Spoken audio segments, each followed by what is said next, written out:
Does anybody know who one of the most famous beekeepers is? It's Sting. How ironic is that? Anyway, that's got nothing to do with what I'm bringing this morning. I just thought it was a funny story. So I'm going to be speaking, as we can see, on leadership in action. So if any of you have watched the first series of Clarkson's Farm, you will have seen his various exploits with sheep farming. But although I don't have a great deal of time for Clarkson's, some of his opinions and certainly his attitude, his portrayal of the challenges of daily life on the farm has been a great eye-opener for many who have absolutely no connection with agriculture. So as a farmer myself, I can identify with many of his frustrations and problems that he faces on the farm on a daily basis. And particularly his exploits with sheep really struck a chord with me and really speak of my own feelings many times towards them. In rather colourful language, which I'm not going to repeat, he expresses how much he dislikes sheep, while at the same time being amazed at the wonders of new birth and seeing lambs bouncing around the field in spring sunshine.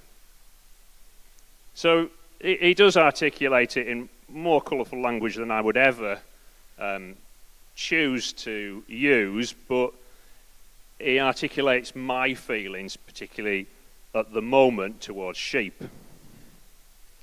So currently I'm waiting to see the neuroconsultant, as I have disc bulges on both sides, so that's why I never stand still when I'm stood at the front, because it does cause me quite a bit of pain and discomfort down both legs, and it's been particularly bad in these recent last few weeks. So while on the farm we're currently coming to the end of this year's lambing, catching a 100 kilo sheep that's determined to go in completely the opposite direction to where I would like it to go, or being head-butted by a running, jumping sheep so hard in the face that it burst both my lips, it does nothing for my back issues. And it certainly doesn't help with my attitude towards sheep, I have to say. So, why am I talking about sheep? Well, Jesus talks a lot about sheep in the Bible. He refers to us as sheep and him being the good shepherd. And those of us that are in leadership are also referred to as shepherds of the flock. Now, before I make you feel too uncomfortable, as I am a leader and have some responsibility of shepherding the flock, and also having established that Jesus refers to us as his sheep, the way we shepherd and tend sheep in modern times is completely different to how they shepherded sheep in biblical times.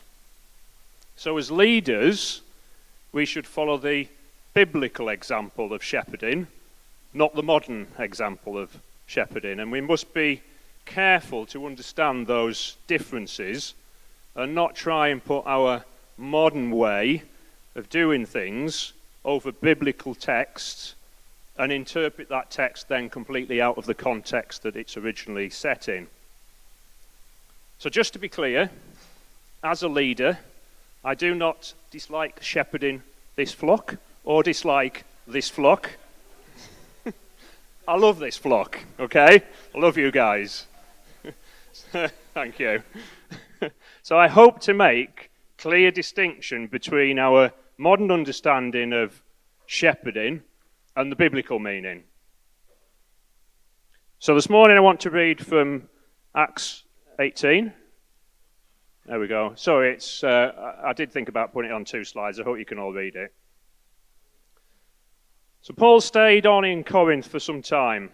Then he left the brothers and sisters and sailed for Syria, accompanied by Priscilla and Aquila. Before he sailed, he had his hair cut off at I can't even pronounce that. I'll let you read it. because of a vow he had taken. They arrived at Ephesus, where Paul left Priscilla and Aquila. He himself went into the synagogue and reasoned with the Jews. When they asked him to spend more time with them, he declined. But as he left, he promised, "I will come back if it is God's will." Then he set off for Ephesus. When he landed at Caesarea, he went up to Jerusalem and greeted the church, and then went down to Antioch. After spending some time in Antioch, Paul set out from there and travelled from place to place throughout the region of Galatia, Phrygia, strengthening all the disciples. Meanwhile, a Jew named Apollos, a native of Alexandria, came to Ephesus. He was a learned man with a thorough knowledge of the Scriptures. He'd been instructed in the way of the Lord and spoke with great fervour and taught about Jesus accurately, though he knew only the baptism of John. He began to speak boldly in the synagogue. When Priscilla and Aquila heard him, they invited him into their home and explained to him the way of God more adequately. When Apollos wanted to go to Achaia, the brothers and sisters encouraged him and wrote to the disciples there to welcome him. When he arrived, he was a great help to those who by grace had believed.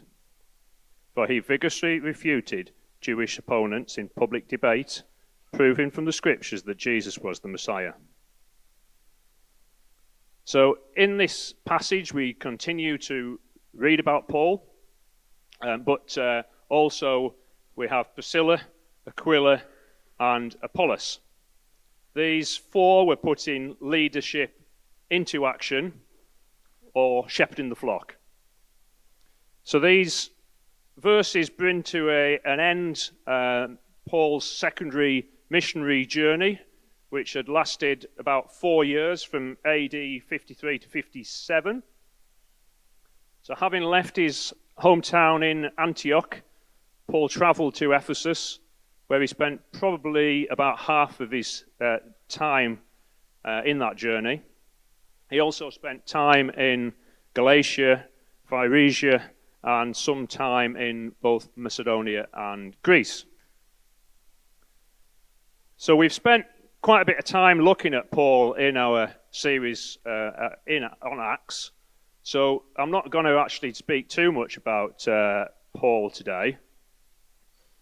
But before I move on to Priscilla, Aquila, and Apollos, I want to establish what biblical leadership really is and how we differentiate that from how the world sees leadership. So in the world, there's many different leadership styles. There's democratic, transactional, autocratic, laissez-faire, transformational, bureaucratic. But Jesus only taught and exampled one kind of leadership, and that was servant-hearted leadership. Now, unfortunately, all the others can slip into church, and we should always be on our guard to avoid doing anything to encourage this. Servant leadership is the opposite to the way that we are conditioned and brought up. We're brought up in what's known as pyramid structures, where there's always someone at the top who instructs those below, and in turn instructs those below them, and so on, until you get all the way to the bottom. All organizations are constructed that way, with someone in charge who makes the decisions and passes them down. We've got another slide. So that's actually a very unhelpful slide. And that actually comes from the internet, obviously, but from another church.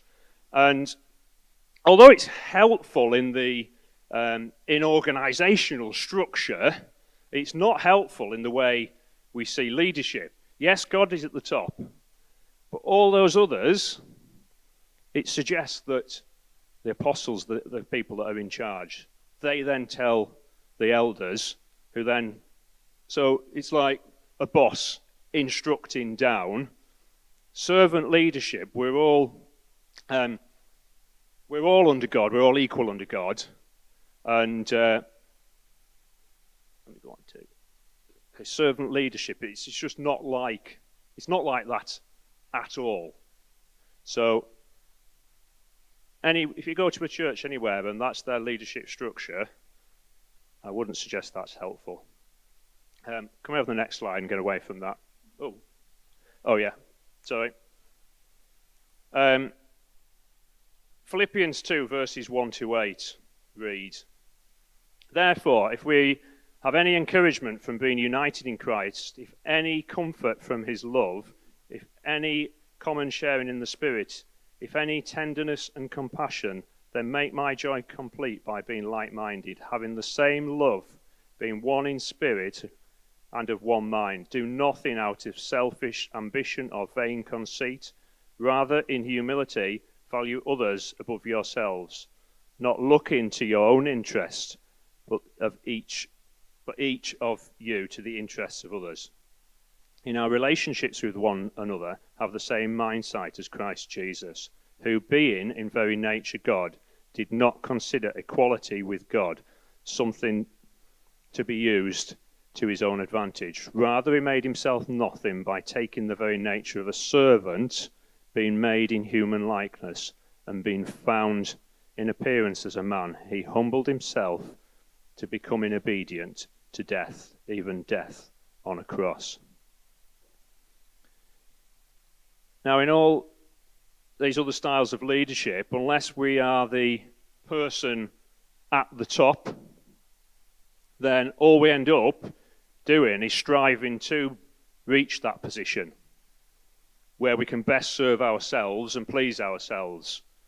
Selfish ambition or vain conceit only brings discord and division. Selfish ambition can ruin a church, but genuine humility can build a church. When we work together, caring for the problems of others as if they were our own, we demonstrate Jesus' example in putting others first and therefore experience great unity. Jesus was humble, willing to give his rights to obey God, or give up his rights to obey God and serve people. Like Jesus, we should have a servant's attitude, serving others out of love of God and for others, not out of guilt, fear, status, or position. So you can choose your attitude. You can approach life expecting to be served, or you can look for opportunities to serve others. So that brings me back to sheep.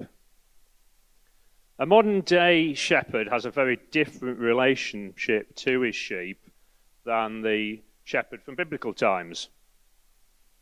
When it comes to leading sheep on the farm, my style is very authoritarian, which means I am the boss.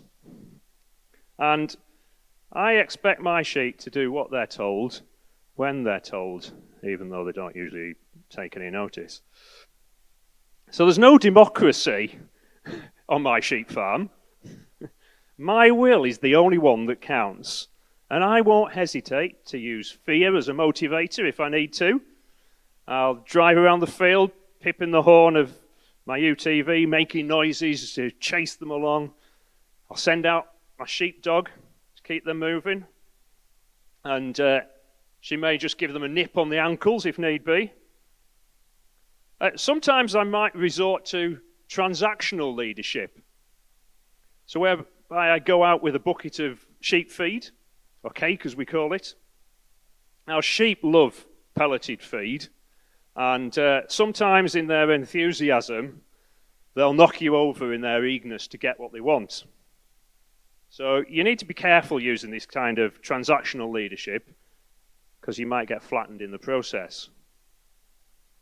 The old saying that grass is always greener on the other side is very true. The sheep will always come running if there's a chance of a new field of grass. It's a bureaucratic leadership. The farmers know all about that. The sheep don't understand it, but it's sometimes something that we've got to get involved in. Now, one thing that you must never do is adopt a laissez-faire kind of leadership with sheep. They will most certainly take advantage, and they will go where they want, when they want, constantly escaping and getting into trouble.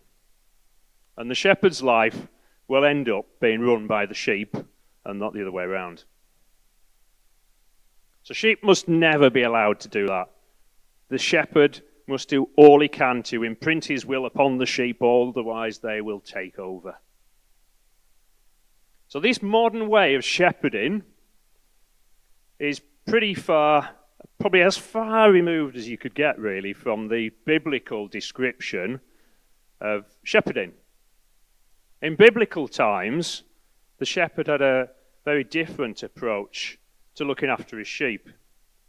Here we have the next slide. Oh, missed one. Should have John 10. Never mind. Have we got John 10? Have I missed putting that one in? Oh, okay. Made a mistake there then. So John 10, verses 2 to 5, I'll just read it through. The one who enters the gate is the shepherd of the sheep. The gatekeeper opens the gate for him, and the sheep listen to his voice. He calls his own sheep by name and leads them out. When he has brought out all his own, he goes ahead of them, and his sheep follow him, because they know his voice. But they will never follow a stranger. In fact, they will run away from him, because they do not recognize a stranger's voice. To a shepherd, the sheep were his life, and he would do everything to protect his sheep and look after them. He spent all his time with his sheep, and he was in effect a servant of his sheep. He would undertake everything they needed. He'd take them to water, he'd take them to new pastures, he'd corral them at night and lay across the entrance, protecting them from wolves, bears, lions, and anything else that would seek to eat them. He'd rescue them from thorn bushes and rock faces. The sheep knew his voice, and they would come to him. They trusted him because they knew that he had their best interests at heart. And my sheep don't trust me. Whenever I catch them, I might trim their feet, inject them with various different vaccines, or pour wormer down their throat. Although I still have their best interests at heart, they certainly don't think so. So the biblical shepherd is servant-hearted. He puts his sheep and their welfare much beyond and before that of his own. So we need to be careful that we're not using a modern lens when we're reading the Bible that gives us a complete different meaning to what is actually being said. But through a good understanding of the biblical context of what that text is written in. So not only do we have a responsibility to lead servant-heartedly, like Jesus' example, but we also, as sheep, have that choice of how we choose to respond to that leading. So just like how my sheep choose their response to my leading. So interestingly, and I've gone on to Greek again, and I said that, I keep saying, don't I, that the Greek meanings are lost on me, but I keep coming back to it time and time again. So the Greek for leading is to guide or teach. Whereas the English meaning is to get hold by the hand, to use a halter or use a rope. So I've got a few slides. So that in essence is the Greek meaning, which is actually in the context of what's written in these passages, is what we see here. It's to lead and sheep follow. Whereas the English meaning, we have the next slide, is a bit more like that. It's to get hold by the hands. Yes, that might be to gently lead, but sometimes that's to get hold of the hand and drag along. Or to use a halter and rope, which is the next one. And that's a very unwilling sheep being led. So Jesus leads by servant-heartedness, by example in humility and showing the way. So Jesus exampled this. I should have had something to put in that place rather than leaving that up all the time. Never mind. That's a good one to go back to, yeah.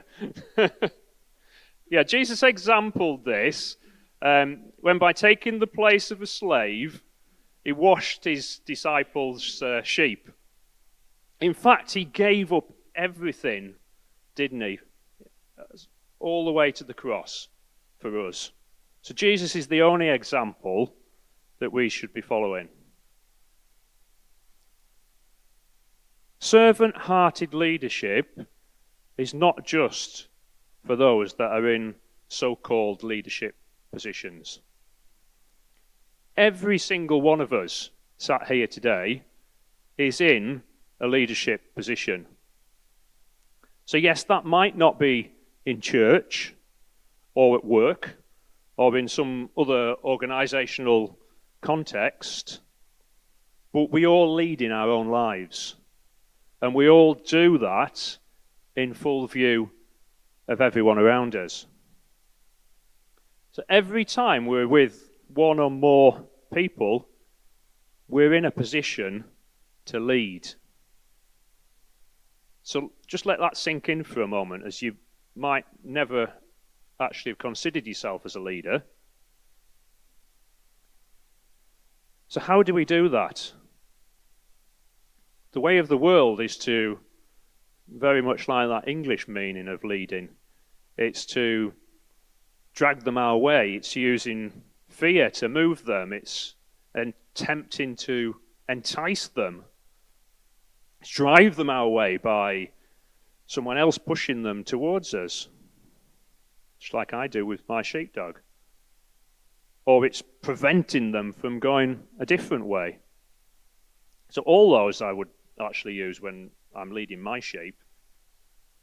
But no, Jesus was servant-hearted, humble, compassionate, loving, putting the needs of others before his own is the only way that we should lead. So back in Acts 18, we read about Priscilla and Aquila. They were a couple who were never mentioned individually in the Bible, but always collectively. And we not only read them here in Acts, but also Corinthians, Romans, and Timothy. They led together, and they used their gifts to complement one another.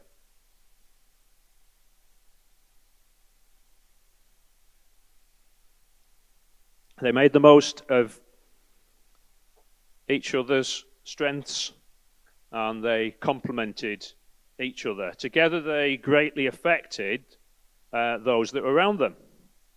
So they met Paul on his second ministry journey. This is the first time that we read about them. And they opened their home up to Paul, and he actually joined them in their tent-making business. Paul inputted and discipled both of them. Their time with and schooling by Paul set them up well for in verse 24 where they met Apollos. Now Apollos, I'll go ahead of myself. So here they demonstrated great leadership, and they developed Apollos in that.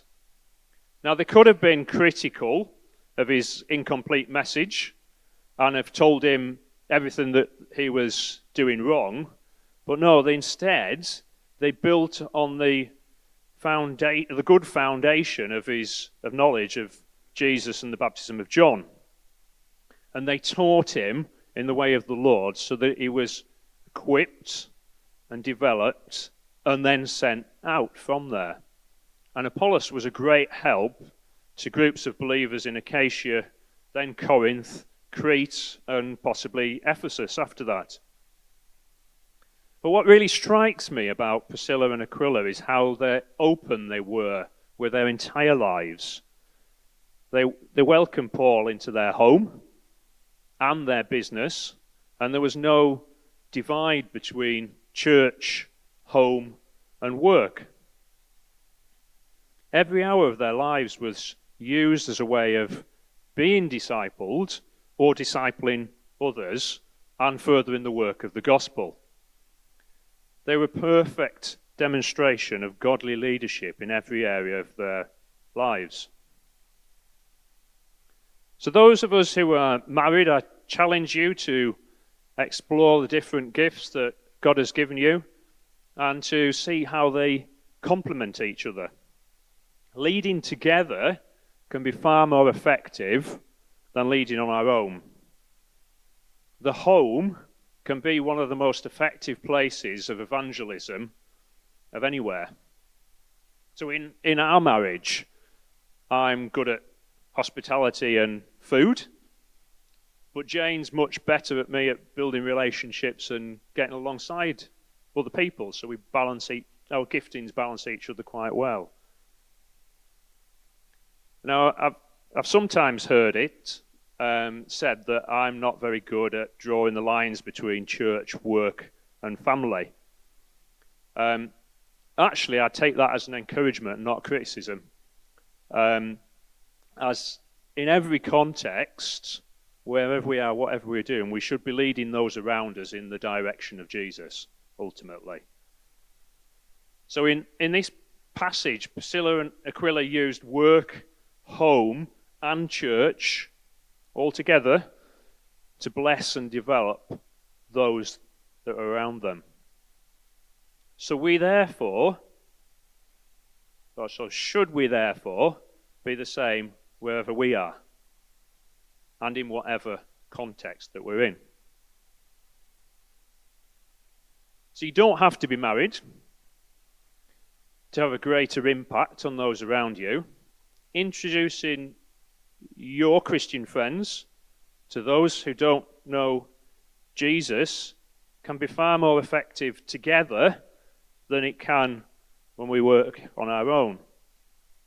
We're built, designed to work in team, whether that's in marriage or with friends.